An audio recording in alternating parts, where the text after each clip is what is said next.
പ്രാണൻ. രചന ലില്ലി. കണ്ട ചേറിലും ചെളിയിലും കിടക്കുന്ന തനിക്ക് എന്നെപ്പോലൊരു ഡോക്ടറെ മോഹിക്കാൻ എന്താണോ യോഗ്യത? പഠിപ്പുണ്ടോ? വിവരമുണ്ടോ?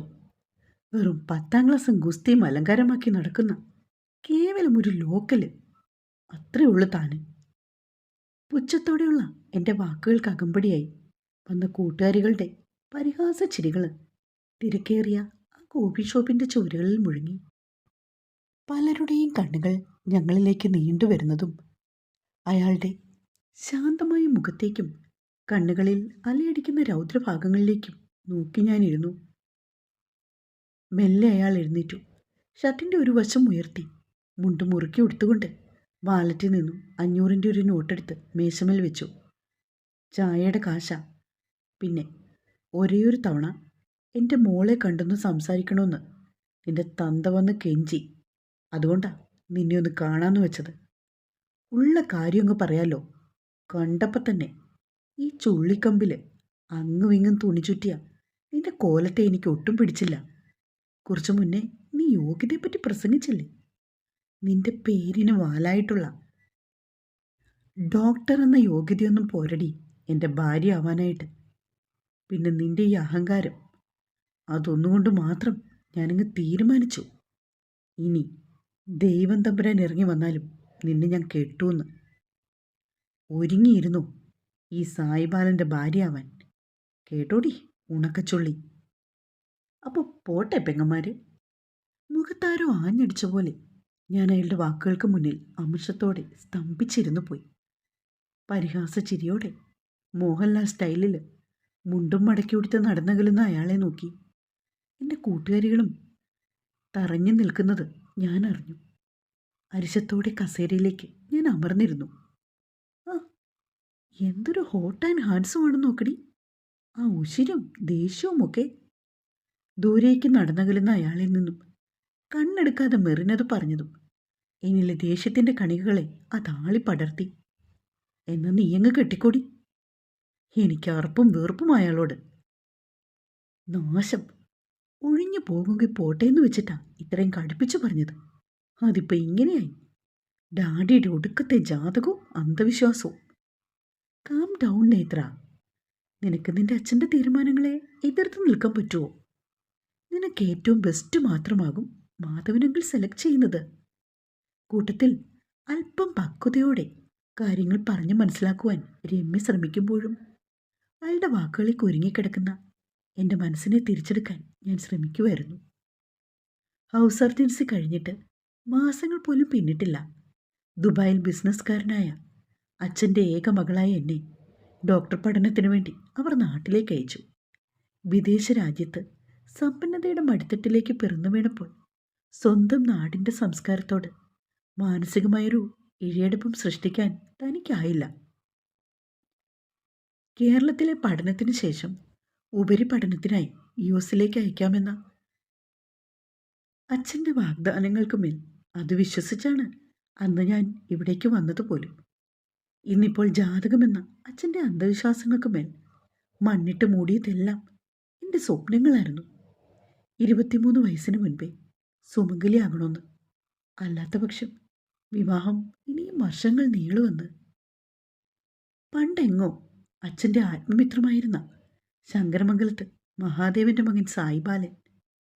സുഹൃത്തുക്കൾ തമ്മിൽ ഒരിക്കൽ വെറുതെ പറഞ്ഞു വെച്ച കാര്യം ഇന്നെൻ്റെ ജാതകദോഷത്തിനുമേൽ കുഴിമാന്തി എടുക്കപ്പെടുമെന്ന് സ്വപ്നത്തിൽ പോലും കരുതിയില്ല. എല്ലാത്തിനും മുകളിൽ നിനക്ക് സമ്മതമാണോ മോളെ എന്നൊരു വാക്കുപോലും അച്ഛനിൽ നിന്ന് കേൾക്കാതെ വന്നപ്പോൾ വിധിയുടെ പടുകുഴിയിലേക്ക് ഞാൻ വലിച്ചെറിയപ്പെട്ടു. ഇഷ്ടപുരുഷനെ മനസ്സറിഞ്ഞ് പ്രണയിക്കണമെന്നും തോളോട് തോളൊരുമി ആ കൈകളിൽ കോർത്തു പിടിച്ച് തിരകൾ പുൽകുന്ന മണൽ തീരങ്ങളിലൂടെ കാതങ്ങൾ നടന്നു താണ്ടണമെന്നുമൊക്കെ വെറും പാഴ്മോഹങ്ങളായി എന്ന് ഞാൻ അറിഞ്ഞു. എല്ലാം അവരുടെ ഇഷ്ടങ്ങൾക്ക് വിട്ടുകൊടുത്ത് മൗനമായി തലയാട്ടുമ്പോൾ എന്നിലുയരുന്ന വാശിയും ദേഷ്യവുമെല്ലാം ഞാൻ അടക്കി വയ്ക്കുകയായിരുന്നു. മുല്ലപ്പന്തലിനുള്ളിൽ സർവാഭരണ വിഭൂഷിതയായി അയൽക്കരികിൽ ഞാനിരിക്കുമ്പോൾ ആ ചുണ്ടിൽ മുട്ടിട്ട പുച്ഛച്ചിരിയിലേക്ക് ഞാൻ നിർവികാരതയോടെ നോക്കിയിരുന്നു. ഹൃദയഭാഗത്തേക്ക് ചേർത്ത് വെച്ച താലിയും പൊട്ടിച്ചെറിഞ്ഞ് എവിടേക്കെങ്കിലും ഓടി ഒളിക്കാൻ ആ നിമിഷം ഞാൻ വെമ്പൽ കൊണ്ടു. സ്വർണ്ണക്കരമുണ്ടും ജുബയും പിന്നിലേക്ക് ഒതുക്കി വെച്ച മുടിയുമായി ഗാംഭീര്യത്തോടെ യാതൊരു കൂസലുമില്ലാതെ അയാൾ നിവർന്നിരിക്കുന്നത് കാണുക അയാളോടുള്ള വെറുപ്പെന്നിൽ ഏറി വന്നു. യാത്ര പറയുന്നേരം അച്ഛനെൻ്റെ വലം കൈയെ അയാളുടെ കൈകളിൽ ചേർത്ത് വയ്ക്കുമ്പോൾ ഒരു വേള ആ കൈകൾ മുറുകുന്നത് ഞാൻ അറിഞ്ഞു. നെൽപ്പാടങ്ങളും തെങ്ങിൻ തോപ്പുകളും കൃഷിയിടങ്ങളും നിറഞ്ഞ മണ്ണിൻ്റെ മണം കിനിയുന്ന ഗ്രാമത്തിലൂടെ മൺപാതയിലൂടെ അയാൾക്കൊപ്പം കാറിൽ യാത്ര ചെയ്യുമ്പോൾ കണ്ണുകൾ അടച്ച് ഞാനിരുന്നു. പഴമയുടെ പ്രൗഢിയിൽ തലയെടുപ്പോടെ നിൽക്കുന്ന വലിയൊരു വീടിന് മുന്നിലായി കാർ നിർത്തിയതും അയാൾ പുറത്തേക്കിറങ്ങി. എനിക്ക് നേരിയ കൈകൾ നീട്ടിയപ്പോൾ ഞാൻ ദേഷ്യത്തോടെ തട്ടിയെറിഞ്ഞതും കടുത്ത മുഖത്തോടെ അയാൾ പിന്തിരിഞ്ഞ് നടക്കുന്നത് ഞാൻ അറിഞ്ഞു. ഒരുപാട് വലിപ്പമുള്ള ആ മുറ്റത്തിൻ്റെ ഒരു കോണിൽ കൂട്ടിയിട്ടിരിക്കുന്ന നാളികേരവും ഉണക്കാനിട്ടിരിക്കുന്ന നെല്ലും പശുവിൻ്റെ കരച്ചിലും വൈക്കോൽ കൂനയുമൊക്കെ ആദ്യമായി കാണുകയാണ് ഞാൻ. ഇത്തരമൊരു ചുറ്റുപാടിൽ താൻ എങ്ങനെ ഇവിടെ ജീവിക്കും എന്ന ചോദ്യം എങ്ങനെന്നോ എൻ്റെ കാതുകളിലേക്ക് ഉയർന്നു പൊന്തുന്നത് ഞാൻ അറിഞ്ഞു. സ്നേഹം ചാലിച്ച പുഞ്ചിരിയോടെ എനിക്ക് നേരെ നിലവിളക്ക് നീട്ടുന്ന അമ്മയെ ഞാനൊന്ന് നോക്കിയപ്പോൾ തൊട്ടരികിലായി അയാളുടെ എണ്ണി തീർക്കാൻ കഴിയാത്ത ബന്ധുക്കളുമുണ്ട്. അയാൾക്ക് ഇരട്ടകളായ 2 അനുജന്മാരും ഒരു അനുജത്തിയും ഉണ്ടെന്നും അനുജന്മാർ 10ാം ക്ലാസ്സിൽ പഠിക്കുകയാണ്. നേരെ ഇളയ അനുജത്തിയുടെ വിവാഹം കഴിഞ്ഞ വർഷം നടന്നുവെന്നും അവർ ഫാമിലിയായി ഓസ്ട്രേലിയയിലാണെന്നും വിവാഹത്തിന് നാട്ടിൽ വന്നതാണെന്നുമൊക്കെ ഞാൻ അറിഞ്ഞു. എല്ലാവരും സ്നേഹം കൊണ്ടെന്നെ മൂടുന്നുണ്ടെങ്കിലും എന്തോ ആരുമായും മാനസികമായി ഒരു അടുപ്പം പുലർത്തുവാൻ തനിക്ക് സാധിച്ചില്ല. പക്ഷെ കൂട്ടത്തിൽ സായി മാത്രം എന്നെ പിന്നീടൊരു നോട്ടം കൊണ്ടുപോലും പരിഗണിക്കുന്നില്ലെന്ന് ഞാൻ അറിഞ്ഞു. അയാളുടെ മുറിയുടെ ഒരു കോണിൽ നീണ്ട റാക്കുകളിൽ നിരന്നിരിക്കുന്ന ബുക്കുകളിൽ എൻ്റെ കണ്ണുകൾ ഉടക്കി നിന്നു. എല്ലാം ഏട്ടൻ്റെയാ, ഏട്ടത്തിക്ക് വേണമെങ്കിൽ എടുത്ത് വായിച്ചോ. അയാളോ വായിക്കാനോ എന്ന് സംശയത്തോടെ അവളെ നോക്കിയപ്പോൾ ഏട്ടന് പഠിപ്പ് കുറവാണേലും ആള് പുലിയാ. ഈ നാട്ടിലെ വായനശാലയൊക്കെ കൊണ്ടുവന്നത് ഏട്ടൻ്റെ ഒറ്റ മിടുക്കാം. സ്വന്തം ഏട്ടനെപ്പറ്റി വാചാലിയാകുന്ന അച്ചു അവൾ കാണാതെ തന്നെ താനൊന്ന് പുച്ഛത്തോടെ ചിരിച്ചു. മോളെ, അവൻ്റെ അടുത്ത കൂട്ടുകാരനൊരു ആക്സിഡൻറ്റ്, ബ്ലഡ് കൊടുക്കാൻ അത്യാവശ്യമായി പോയതാ, വൈകുന്നാ പറഞ്ഞത്. അമ്മ എന്നോടത് പറയുമ്പോൾ മനസ്സിൽ ആശ്വാസം നിറയുമ്പോൾ മങ്ങിയ മുഖത്തോടെ ഞാൻ തലയാട്ടി. മേശമേൽ തണുത്ത പാട കിട്ടിയ പാൽ ഗ്ലാസ് എന്നെ നോക്കി കളിയാക്കി ചിരിക്കും പോലെ തോന്നി. ഇടയ്ക്ക് എപ്പോഴോ കണ്ണുകൾ അടഞ്ഞു വന്നപ്പോൾ ദീർഘമായ നിദ്രയിലേക്ക് ഞാൻ കുഴഞ്ഞു വീണു. അടുത്ത ദിവസം കണ്ണ് തുറന്നപ്പോൾ ഏകദേശം 9 മണിയോളമായെന്ന് ഞാൻ അറിഞ്ഞു. ഫ്രഷായി നേരെ താഴേക്ക് ചെന്നതും ആവി പറക്കുന്ന ചായയുമായി അമ്മ എനിക്കരികിലേക്ക് ചിരിയോടെ വന്നപ്പോൾ ഞാനത് കൈനീട്ടി വാങ്ങി. കണ്ണുകൾ ഒരു വേള ഡൈനിങ് ടേബിളിൽ ഇരുന്ന് ബ്രേക്ക്ഫാസ്റ്റ് കഴിക്കുന്ന ഏട്ടനിലേക്കും അഞ്ചന്മാരിലേക്കും അഞ്ചത്തിയിലേക്കുമൊക്കെ എൻ്റെ കണ്ണുകൾ ഉടക്കി. അയാളെന്നെ കണ്ടിട്ടും കാണാത്ത പോലെ നടിക്കുവാണെന്ന് ഞാൻ അറിഞ്ഞു. ഒപ്പം ഇന്നലെ രാത്രിയിൽ എപ്പോൾ വന്നുവെന്നും എവിടെ കിടന്നുവെന്നുമൊക്കെ സംശയത്തിൽ ചില നിമിഷങ്ങളോളം ഞാൻ നിശബ്ദത കടമെടുത്ത് നിന്നു. ഏടത്തി വന്നിരിക്ക്, നല്ല സ്പോഞ്ച് പോലത്തെ ഇഡലി സാമ്പാറുമാ, പിന്നെ നമ്മുടെ അമ്മ സ്പെഷ്യൽ ഉടുന്നുവടയും. അച്ഛൻ്റെ വാക്കുകൾക്ക് പിന്നാലെ ഉണ്ണിയും ചന്തുവും എന്നെ പ്രതീക്ഷയോടെ നോക്കി. ചെറുചിരിയോടെ നടന്നിയെന്ന് അച്ചുവിനരികിൽ ഇരിക്കാൻ തുടങ്ങിയതും ഏടത്തി ഇങ്ങു വന്ന് ഏട്ടൻ്റെ അടുത്ത് ഇരിക്കുന്നതെന്ന് ഉണ്ണി പറയുമ്പോൾ നിഷേധിക്കാൻ കഴിയാതെ ഞാൻ അയാൾക്കരികിലേക്കിരുന്നു. കാവിമുണ്ടും ടീഷർട്ടുമായി കുളിച്ച് കൂറുതൊട്ടിരിക്കുന്നു. ഇയാൾ ഇത്ര രാവിലെ ക്ഷേത്രത്തിലൊക്കെ പോയോ എന്ന ചിന്തയോടെ ഞാൻ കഴിച്ചു തുടങ്ങി. ആ കണ്ണുകൾ ഒരിക്കൽ പോലും എന്നെ തേടി വന്നില്ല എന്നത് എനിക്ക് ആശ്ചര്യമായിരുന്നു. ഉണ്ണിയും ചന്തുവും തമ്മിൽ തിരിച്ചറിയാൻ കഴിയാത്ത സാമ്യതയുണ്ട്. ഒരേ മുഖച്ഛായ. ചിലപ്പോൾ ഏടത്തിന്നും ചേച്ചിന്നും ഒക്കെ വിളിച്ച് പിന്നാലെ നടക്കുമ്പോൾ എന്തോ സഹോദരങ്ങൾ ആരുമില്ലാത്ത എനിക്ക് ആദ്യമായി അവരോട് വാത്സല്യം തോന്നിപ്പോയി. അടുക്കളയിലേക്ക് പോകാൻ എനിക്ക് തോന്നിയില്ല. സമയാസമയങ്ങളിൽ അമ്മ വന്ന് സ്നേഹത്തോടെ വിളിക്കും.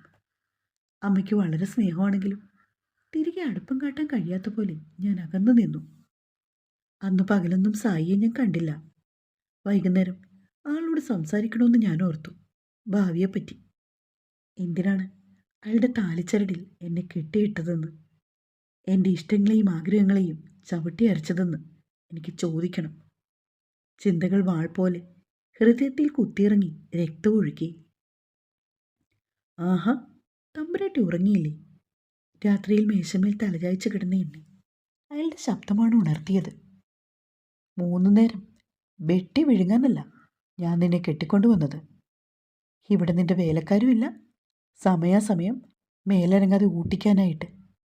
നാളെ മുതൽ അമ്മയെ സഹായിക്കാനുണ്ടായിരിക്കണം നീയും, കേട്ടല്ലോ? ശബ്ദത്തിൽ ആജ്ഞയുടെ ധ്വനി ഉണരുന്നതും എന്നിൽ അടക്കി വെച്ച ദേഷ്യം പൊട്ടിയടർന്നു. മതി, നിർത്ത്. 6 മാസം, അതിനപ്പുറം ഈ താലി എൻ്റെ കഴുത്തിൽ കാണില്ല. പൊട്ടിച്ചെറിയും ഞാൻ. എൻ്റെ ആഗ്രഹങ്ങളും സ്വപ്നങ്ങളും എല്ലാം തകർത്തത് താനാ. അറപ്പും വെറുപ്പുമാണ് എനിക്ക് എല്ലാവരോടും, എല്ലാത്തിനോടും. തന്നോടും തൻ്റെ ഈ തറവാടിനോടും നാടിനോടും എല്ലാം. പൊട്ടിക്കരഞ്ഞുകൊണ്ടൊരു ഭ്രാന്തിയെപ്പോലെ മുടിയിഴകളിൽ വിരൽ കോർത്ത് വലിച്ച് ഞാൻ നിലത്തേക്കിരുന്നതും വാതിൽ വലിച്ചടച്ച് അയാൾ പുറത്തേക്ക് പോകുന്നതറിഞ്ഞു. ദിവസങ്ങൾ പിന്നിട്ടതും ഞങ്ങൾ തമ്മിലുള്ള അകൽച്ച കൂടിക്കൂടി വരുന്നത് ഞാനറിഞ്ഞു. തീർത്തും അപരിചിതർ. അമ്മ സ്നേഹത്തോടെ മാത്രമേ എന്നോട് സംസാരിക്കാറുള്ളൂ. എപ്പോഴൊക്കെയോ ഞാൻ അറിയാതെ എന്നെ മനസ്സിലാക്കുന്നത് പോലെ. ചന്തുവും ഉണ്ണിയും എപ്പോഴും കൂടെ ഉണ്ടാകും. തൊടിയിലും പറമ്പിലും കുളക്കടവിലുമൊക്കെ അവരെന്നെയും കൂട്ടിക്കൊണ്ടു പോകും. ഇടയ്ക്കൊരു ദിവസം അമ്മയുടെ ഉറക്കെയുള്ള വിളി കേട്ടാണ് ഞാൻ മുറിയിൽ നിന്ന് പുറത്തേക്ക് വന്നത്. മുറ്റത്തെ തിണ്ണയിൽ തല പൊട്ടി ചോര വാർന്നിരിക്കുന്ന ഒരു പ്രായമായ ജോലിക്കാരൻ. അയാളുടെ അടുത്ത് ആദിയോടെ നിൽക്കുന്ന അമ്മ. അമ്മയ്ക്കരികിലേക്ക് ഞാൻ ചെന്നു. പറമ്പിലെ പണിക്കാരിൽ ഒരാളാണതെന്ന് ഞാനറിഞ്ഞു. എന്നാൽ അയാളുടെ ദേഹത്തെല്ലാം പറ്റിപ്പിടിച്ചിരിക്കുന്ന അഴുക്കും ചാണകവും ദുർഗന്ധവും എന്നിൽ മനംപുരട്ടൽ ഉളവാക്കുകയും അർപ്പോടെ എൻ്റെ ദൗത്യത്തെയും പ്രൊഫഷനെയും മറന്ന് ഞാൻ അവജ്ഞയോടെ പിന്നിലേക്ക് മാറി നിൽക്കുകയും ചെയ്തു. ഒന്ന് നോക്കുമോളെ, ഒത്തിരി ചോര പോന്നു, ഞാൻ അവനെ ഒന്ന് വിളിക്കട്ടെ?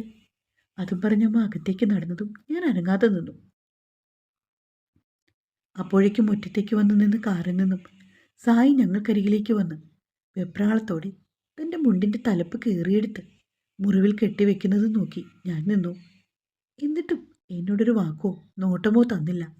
എൻ്റെ സേവനം ആവശ്യപ്പെട്ടതുമില്ല. ഈ മുറിവൊന്ന് നോക്കുമോളെ. അമ്മ, അത് അയാളെ എന്തോ ഒരു ബാഡ് സ്മെല്ല്, എനിക്ക് എന്തോ പോലെ.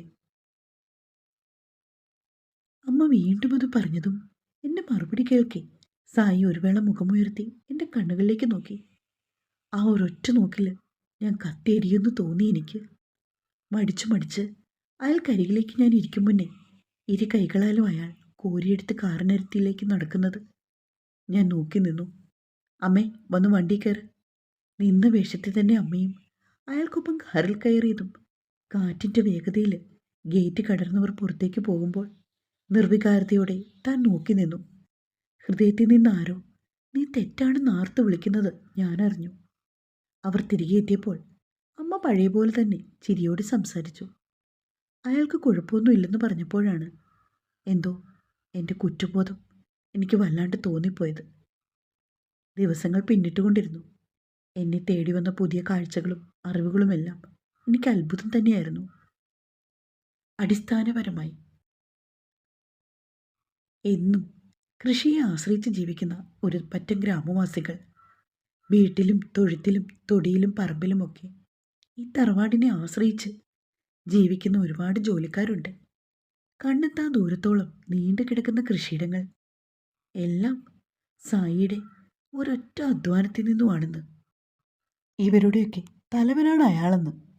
ചിലപ്പോൾ ഒരു ചെറിയ മാടമ്പിയെ പോലെ, ചിലപ്പോൾ ഒരു ചെറിയ നേതാവിനെ പോലെ, നാടിനും നാട്ടുകാർക്കുമെല്ലാം ഏറ്റവും വേണ്ടപ്പെട്ട ഒരാളെപ്പോലെ. പക്ഷെ എന്നും അവരിൽ ഒരാളായി മാത്രം അറിയപ്പെടാൻ ആഗ്രഹിക്കുന്ന ഒരു വ്യക്തിത്വമാണ് അയാൾ. അനിയന്മാർക്കും അനുജത്തിമാർക്കും സ്വന്തം അച്ഛനായും ഏട്ടനായും കൂട്ടുകാരനായും സ്നേഹം പകർന്നു കൊടുക്കുന്നവൻ. ഒരുപാട് ഭൂസ്വത്തുക്കളും തടിമില്ലുകളും തേയിലത്തോട്ടങ്ങളും ഒക്കെയുള്ള മുതലാളി. പക്ഷേ ആ ഭാവങ്ങളൊന്നുമില്ലാത്ത ഒരു സാധാരണ ചെറുപ്പക്കാരൻ. അച്ഛൻ്റെ കാലശേഷം എല്ലാം സ്വയം ചുമലിലേറ്റിയവൻ. ആശ്ചര്യം തോന്നിപ്പോയ നിമിഷങ്ങളായിരുന്നു സായിബാലൻ എന്ന ആ വ്യക്തിത്വത്തെ അറിഞ്ഞപ്പോൾ വിദ്യാഭ്യാസമോ ജോലിയോ അല്ല ഒരാളുടെ വ്യക്തിത്വത്തെ നിർണ്ണയിക്കേണ്ട ഘടകമെന്ന് താൻ മനസ്സിലാക്കുമായിരുന്നു. കട്ടിലിൻ്റെ രണ്ടറ്റങ്ങളിൽ ഒരിക്കലും അടുക്കുമോ എന്ന പ്രതീക്ഷകളില്ലാതെ ഞങ്ങൾ കിടന്നു. ഇടയ്ക്കൊരിക്കൽ ഞാൻ രാവിലെ ഉണർന്നപ്പോൾ അയാളുടെ കരവലയത്തിനുള്ളിൽ ആ നെഞ്ചിൽ തലച്ചായ്ച്ചാണ് ഉറങ്ങിയതെന്ന് ഞാൻ അറിഞ്ഞു. ഇതെങ്ങനെ? അറിയാതെ സംഭവിച്ചതാകുമെങ്കിലും ഈ ചൂടിൽ, ആ കൈകളുടെ മുറുക്കത്തിൽ ഒരിക്കലും അറിയാത്തൊരു വികാരം എന്നെ പൊതിയുന്നത് ഞാൻ അറിഞ്ഞു. അടുത്ത നിമിഷം അയാൾ കണ്ണു തുറന്നതും പെട്ടെന്ന് എന്നെ പൊതിഞ്ഞ കൈകൾ അകന്നു പോകുന്നതും എഴുന്നേറ്റ് മുഖം തരാതെ ബാത്റൂമിലേക്ക് നടക്കുന്നതും ഞാൻ അറിഞ്ഞു. വൈകുന്നേരം ഉണ്ണിക്കും ചന്തുവിനുമൊപ്പം ബാഡ്മിൻ്റൺ കളിക്കാൻ കൂടി. അച്ചുകളുടെ ഹസ്ബൻഡിൻ്റെ വീട്ടിലേക്ക് തിരികെ പോയി. തിണ്ണയിലിരുന്ന് അമ്മയും ഞങ്ങളെ പ്രോത്സാഹിപ്പിക്കുന്നുണ്ട്. മുറ്റത്തേക്ക് വന്നു നിന്ന ബുള്ളറ്റിൽ നിന്ന് ആൾ ഇറങ്ങുന്നതും അടുത്തേക്ക് വന്ന് ചന്തുവിൻ്റെ കയ്യിലേക്ക് ഒരു പൊതി കൊടുത്തിട്ട് അമ്മയുമായി അകത്തേക്ക് പോകുന്നതും ഞാൻ അറിഞ്ഞു. ഒരു വേള അയാൾ തിരിഞ്ഞു നോക്കുകയും ആ കണ്ണുകൾ എന്നിലേക്ക് വന്ന് ചിമ്മി തുറക്കുകയും ചെയ്തു. വായെടുത്തി, കവലയിന്ന് വാങ്ങിയ നല്ല ചൂട് പരിപ്പോടെയാ. 2 ഏട്ടൻ്റെ കണക്ക്, എനിക്കും ഇവനും. ഇത്തവണ 1 എക്സ്ട്രാ. അപ്പോൾ ഏട്ടൻ ഏട്ടത്തേക്കും വാങ്ങിയിട്ടോ. ചിരിയോടെ ഉണ്ണി വാഴയിലേ പൊതിഞ്ഞ ചൂട് പരിപ്പോട എനിക്ക് നേരെ നീട്ടി. അറിയില്ല, എന്തെന്നില്ലാത്തൊരു സന്തോഷം പോലെ. കുടുംബക്ഷേത്രത്തിലെ ഉത്സവത്തിന് അമ്മയുടെ നിർബന്ധപ്രകാരമാണ് സ്വർണ്ണക്കരയുള്ള സെറ്റും മുണ്ടും ഞാൻ ഉടുത്തത്. ആ, ഇതാര്? കാവിലെ ഭഗവതി നേരിട്ട് പ്രത്യക്ഷപ്പെട്ടതോ? പോട ചെക്ക, എൻ്റെ മോളെ കളിയാക്കാതെ. ചന്തുവിൻ്റെ കളിയാക്കലുകൾക്ക് അമ്മയുടെ മറുപടി കേട്ട് ഞാൻ ചിരിയോടെ നിന്നു. ഉത്സവവും ചെണ്ടമേളവും തിടമ്പേന്തിയ കൊമ്പനാനകളും എൻ്റെ കണ്ണുകൾക്ക് പുതിയ കാഴ്ചകളായിരുന്നു. വലതും ഇടത്തും എൻ്റെ അനുജന്മാർ കൂടെ നിന്ന് എല്ലാം എനിക്ക് കാട്ടിത്തരുമ്പോൾ തെരുവ് ചന്തകളിലെ കുപ്പിവളകളും പളങ്കമാലകളും ബലൂണുകളുമൊക്കെ എൻ്റെ കണ്ണുകൾക്ക് വിസ്മയമായി. തേരിൻ്റെ ഒരറ്റം ചുമലിലേന്തി ഒരൊറ്റയാൻ്റെ തലയെടുപ്പോടെ ആർത്ത് വിളക്കുന്ന സായിലേക്ക് ഒരു വേള എൻ്റെ കണ്ണുകൾ ഉടക്കി. ഉത്സവ കമ്മിറ്റി പ്രധാനിയാണെന്ന് നാടിനും നാട്ടുകാർക്കും കണ്ണിലുണ്ണി. ആ ബഹുമാനം ഓരോരുത്തരും എന്നിലേക്ക് പകരുമ്പോൾ എന്തെന്നില്ലാത്തൊരു കൗതുകമായിരുന്നു എനിക്ക്. അതെ, ഞാൻ തെറ്റായിരുന്നു. എന്തെല്ലാമോ ആണെന്ന അഹങ്കാരമായിരുന്നു. പക്ഷേ അവർക്കെല്ലാം മുമ്പിൽ ഞാൻ വെറും വട്ടപൂജ്യമാണെന്ന് കുറ്റബോധത്തോടെ ഞാൻ ഓർത്തു. അറിയില്ല, ഞാൻ മുൻവിധി എഴുതിയ അക്ഷരത്തെറ്റുകൾ തിരുത്താൻ എനിക്ക് കഴിയുമോ എന്ന്. ഒരു വേള ചിന്തകളിൽ എവിടെയോ കണ്ണുകൾ നിറഞ്ഞൊഴുകി. സാരിത്തുമ്പാൽ ഒരൊഴിഞ്ഞ കോണിൽ നിന്ന് കണ്ണുകൾ ഒപ്പുമ്പോൾ അങ്ങ് ദൂരെ അയാളുടെ കണ്ണുകൾ എന്നിൽ സംരക്ഷണത്തിൻ്റെ കവചം തീർക്കുന്നത് ഞാൻ അറിഞ്ഞില്ല. ചേച്ചി, ദേ ഏട്ടൻ വാങ്ങി തന്നതാ. പൊതി തുറന്നതും കറുത്ത കുപ്പിവളകൾ. ഇതൊന്നും ചേച്ചി ഇടാറില്ല മോനെ, വെച്ചേക്ക്, അച്ചു വരുമ്പോൾ കൊടുക്കാം. എന്തോ ആഗ്രഹമുണ്ടെങ്കിലും വാങ്ങാൻ മനസ്സനുവദിച്ചില്ല. അവൻ്റെ മുഖം മങ്ങിയപ്പോൾ എൻ്റെ നിഷേധത്തിൽ പിന്നിലെവിടെയോ ആയി നിന്ന സായിയുടെ മുഖം ഇരുളുന്നത് ഞാനും അറിഞ്ഞില്ല. പിന്നെയുള്ള ദിവസങ്ങളിൽ ഉറക്കം ഉണരുന്നത് ആ കരവലയത്തിനുള്ളിലാകും. അനങ്ങാതെ ആ രോമാവൃതമായ നെഞ്ചിലേക്ക് മുഖം പൂഴ്ത്തി ഞാൻ കിടക്കും. എന്നോട് സ്നേഹം ഉണ്ടായിരിക്കും ആൾക്ക്, അതോ ഉറക്കത്തിൽ അറിയാതെ സംഭവിക്കുന്നതാകുമോ? പക്ഷെ ജീവിതമെന്ന സത്യത്തിന് മുൻപിൽ താൻ തോറ്റുപോകും പോലെ. കവലയിലുള്ള ഒരു ചെറിയ ഹോസ്പിറ്റലിൽ ഒരു ഡോക്ടറെ ഒഴിവുണ്ടെന്ന് പറഞ്ഞത് അമ്മയാണ്. എന്തോ പോകണമെന്ന് തോന്നി എനിക്ക്. ഈ നന്മയുള്ള ഗ്രാമത്തിനു വേണ്ടി സായിയെപ്പോലെ ഞാനും കൈത്താങ്ങാകണമെന്ന് ആഗ്രഹിച്ചു പോയി. ചാണകത്തിൻ്റെയും ചേറിൻ്റെയും മണ്ണിൻ്റെയും മണമുള്ള പാവങ്ങളാണ് ഇവിടുത്തുകാർ. എന്ന് വെച്ചാൽ മറ്റു ചിലരെ പോലെ മനസ്സിന് ആ നാറ്റം ഉണ്ടാവില്ല. ചെയ്യുന്ന ജോലിയോട് ആത്മാർത്ഥത കാണിക്കണമെങ്കിൽ നിനക്ക് പോകാം. അനുവാദം ചോദിച്ചപ്പോൾ കിട്ടിയ സായിയുടെ മറുപടി എന്തോ മനസ്സിലൊരു ചെറിയ വേദന. ക്ലിനിക്കിൽ ഞാൻ പോയി തുടങ്ങി. ഞാൻ അറിയാതെ പോയ നന്മയുള്ള ഈ ലോകത്തെ ഞാൻ അറിഞ്ഞു.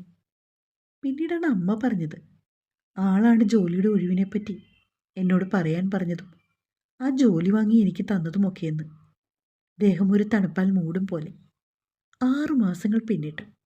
അപ്പോഴും മനസ്സുകൾ തമ്മിൽ 2 ധ്രുവങ്ങളിലാണെന്ന് ഞാൻ അറിഞ്ഞു. ഒന്നെനിക്കറിയാം, ഇനി ഈ ലോകത്തു നിന്നും എനിക്കൊരു മടക്കമില്ലെന്ന്. അമ്മയുടെ, എൻ്റെ ചന്തവും ഉണ്ണിയും നാടും തറവാടും എന്തിനേറെ പറയുന്നു തൊഴുത്തിലെ അമ്മണിപ്പശു പോലും എനിക്ക് സ്വന്തമായ പോലെ. അതിനപ്പുറം എൻ്റെ സായി. ആഗ്രഹിക്കാൻ യോഗ്യതയുണ്ടോ എന്നറിയില്ല. എങ്കിലും എനിക്കെൻ്റെ ശ്വാസമാണ് അയാൾ. ഒരിക്കൽ ഒരു രാത്രി എന്നെയും കാത്തെന്ന പോലെ അയാൾ മുറിക്കുള്ളിലുണ്ടായിരുന്നു.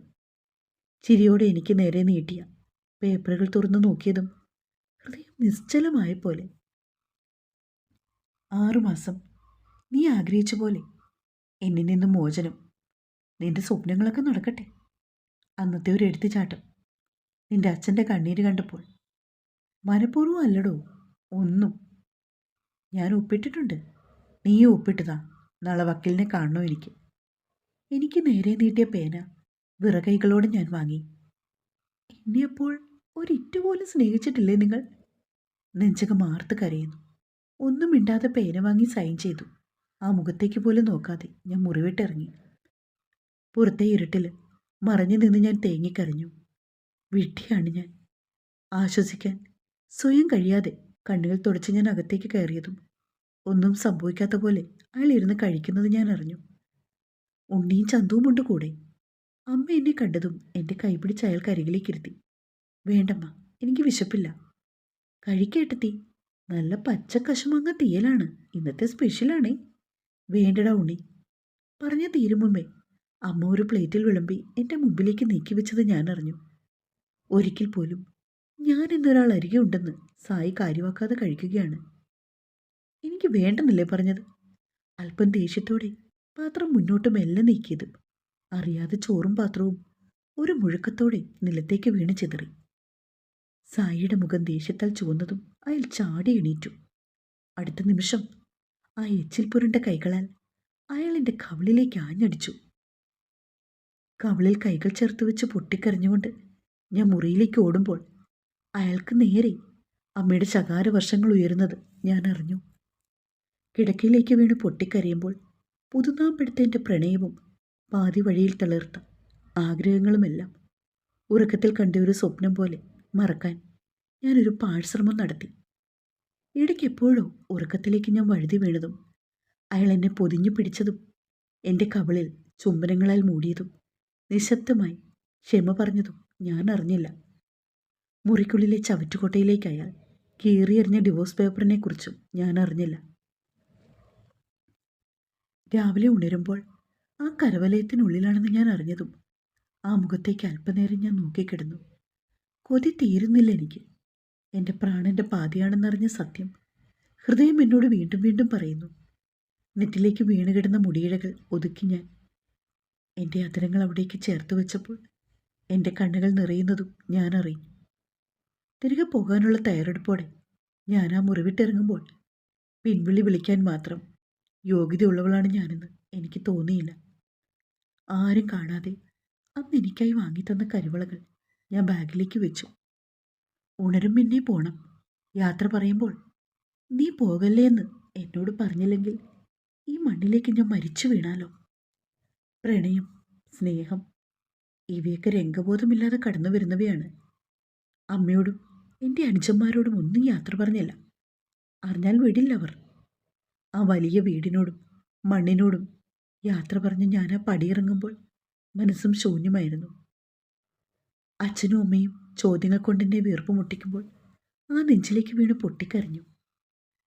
എൻ്റെ മോൾക്ക് ഞാൻ തിരഞ്ഞെടുത്തത് തെറ്റിയോ എന്ന ചിന്തയോടെ അച്ഛൻ നിന്നപ്പോൾ തെറ്റുകളെല്ലാം എൻ്റെ ഭാഗത്തായിരുന്നുവെന്ന് ഞാൻ ഉറപ്പിച്ചു പറഞ്ഞു. ഒഴിഞ്ഞ സീമന്തരേഖയിൽ അന്ന് ആദ്യമായി ഞാൻ കൊതിയോടെ കുങ്കുമവർണ്ണം പടർത്തി. കറുത്ത കുപ്പികളാൽ നിറച്ച കൈത്തണ്ടയിൽ അവയ്ക്ക് മേലെ ഞാൻ മുത്തങ്ങൾ കൊണ്ട് മൂടി. ഒരു ഭ്രാന്തിയെപ്പോലെ ഞാൻ അലറിക്കരഞ്ഞു. വെറുമണ്ണിൽ വലിച്ചെറിയുന്ന ചില വിത്തുകൾ വേനൽ മഴയിൽ നനഞ്ഞ് വേര് കിളിർത്ത് പടുവൃക്ഷങ്ങളാകുന്നത് കണ്ടിട്ടില്ലേ? പക്ഷെ ഞാൻ ഏറിയപ്പെട്ടത് അയാളുടെ ഹൃദയത്തിലേക്കായിരുന്നു. കാലങ്ങൾക്ക് ശേഷം പിഴുതു മാറ്റാൻ കഴിയാത്ത വിധം സ്നേഹവേരുകൾ അവിടേക്ക് വേരൂന്നിയത് ഞാൻ അറിഞ്ഞില്ല. ആ കിടപ്പിൽ ഞാൻ കിടന്നതും രാത്രിയുടെ യാമങ്ങളിലേക്ക് എത്തി നിന്നതുമൊന്നും ഞാൻ അറിഞ്ഞില്ല. ഏതോ നമ്പരിൽ നിന്നും ഫോണിലേക്ക് വന്ന കോൾ എടുത്ത് ഞാൻ ചെവിയിലേക്ക് വെച്ചതും മറുവശത്ത് കനത്ത നിശബ്ദതയായിരുന്നു. ആ ശ്വാസത്തിൻ്റെ നേർത്ത ശബ്ദം മാത്രം മതിയായിരുന്നു അതാരാണെന്നറിയാൻ. ഹൃദയം ഉച്ചത്തിൽ മിടിക്കുന്നു. ചോദ്യങ്ങളെല്ലാം നിശ്വാസങ്ങളിലേക്ക് ലയിച്ചു ചേർന്നു. മറുവശത്ത് കട്ടായിട്ടും നിമിഷങ്ങളോളം ചെവിയിൽ ചേർത്ത് വെച്ചു. സമയമേറെ പിന്നിട്ട് മുറ്റത്തേക്ക് പാഞ്ഞിരിച്ചു വന്ന കാറ് ഒച്ചയോടെ നിൽക്കുന്നതും കോളിംഗ് ബെല്ലിൻ്റെ മുഴക്കവും ഞാൻ അറിഞ്ഞു. ആഗ്രഹിച്ചതെന്തോ അടുത്തേക്ക് വരുന്നത് പോലെ തോന്നി. എങ്കിലും ഒരു സ്വപ്നമാകും ഇതെന്ന ചിന്തയോടെ കണ്ണുകൾ പൂട്ടി ഞാൻ കിടന്നു. പരിചിതമായ ആരോ മുറിക്കുള്ളിലേക്ക് കടന്നു വരുന്നതും ആ കൈകളിലേക്ക് എന്നെ കോരിയെടുക്കുന്നതും ഞാൻ അറിഞ്ഞു. അതെ, എൻ്റെ പ്രാണൻ. ആ ഗന്ധവും ചൂടും വീണ്ടും എന്നെ പൊതിയുന്നു. അനങ്ങാതെ ആ നെഞ്ചിലേക്ക് ഞാൻ ചേർന്ന് കിടന്നപ്പോൾ ഒരു വേള എൻ്റെ ഹൃദയം വിങ്ങിപ്പോയി. മുകളിൽ നിന്നും എന്നെയും കോരിയെടുത്ത് ആള് പടവുകൾ ഇറങ്ങുമ്പോൾ അന്തിച്ചു നിൽക്കുന്ന അച്ഛനോടും അമ്മയോടും ഞാൻ എൻ്റെ പെണ്ണിനെ കൊണ്ടുപോവാ എന്ന് വിളിച്ചു പറയുന്നത് കേട്ട് ഞാൻ മെല്ലെ കണ്ണു തുറന്നു. തിരികെ വീട്ടിലേക്ക് കയറുമ്പോൾ എൻ്റെ കൈത്തണ്ടയിൽ ആളുടെ കൈകൾ മുറുകിയിരുന്നു. അമ്മയും ഉണ്ണിയും ചന്തുവും പരിഭവങ്ങൾ കൊണ്ട് എന്നെ മൂടുമ്പോൾ എൻ്റെ കൈകളിൽ അണിഞ്ഞ കരിവളകളിലേക്കും നെറുകയിലെ സിന്ദൂര ചൂപ്പിലേക്കും പതിയുന്ന ആളുടെ കണ്ണുകളെ നേരിടാനാവാതെ ജാള്യതയോടെ ഞാൻ മുറിയിലേക്ക് നടന്നു. ചവറ്റുകൊട്ടയിൽ കീറിയിട്ട ഡിവോഴ്സ് പേപ്പർ കാണുക എൻ്റെ കണ്ണുകളെ വിശ്വസിക്കാനായില്ല എനിക്ക്. ഇടയ്ക്കെപ്പോഴും ആളെന്നെ പൊതിഞ്ഞു പിടിച്ചു. എൻ്റെ മൂക്കിൻ തുമ്പിൽ ആ ചുണ്ടുകൾ ചേർത്തപ്പോൾ നാണത്തിൻ്റെ ചുവന്ന പൂക്കൾ എൻ്റെ കവളിൽ മുട്ടിടുന്നത് കുസൃതി ചിരിയോടെ ആള് നോക്കി നിൽക്കുന്നതും ഞാൻ അറിഞ്ഞു. ഇനി പോവോ എന്നെ വിട്ടിട്ട്? ജീവിക്കണ്ടേ നമുക്ക്? നിന്റെ സ്വപ്നങ്ങൾ എൻ്റെയും കൂടിയാ. അമേരിക്കയിൽ പോയി പഠിച്ചു വലിയ ഡോക്ടറായിട്ട് വരണം. ഞാൻ കാത്തിരിക്കണോ വേണ്ടിയോന്ന് നീ പറഞ്ഞാൽ മതി. എൻ്റെ സ്വപ്നങ്ങളെല്ലാം ദേ ഈ നെഞ്ചില. അറിയാതെ എപ്പോഴോ സ്നേഹിച്ചു പോയി. ഒന്നും വേണ്ട.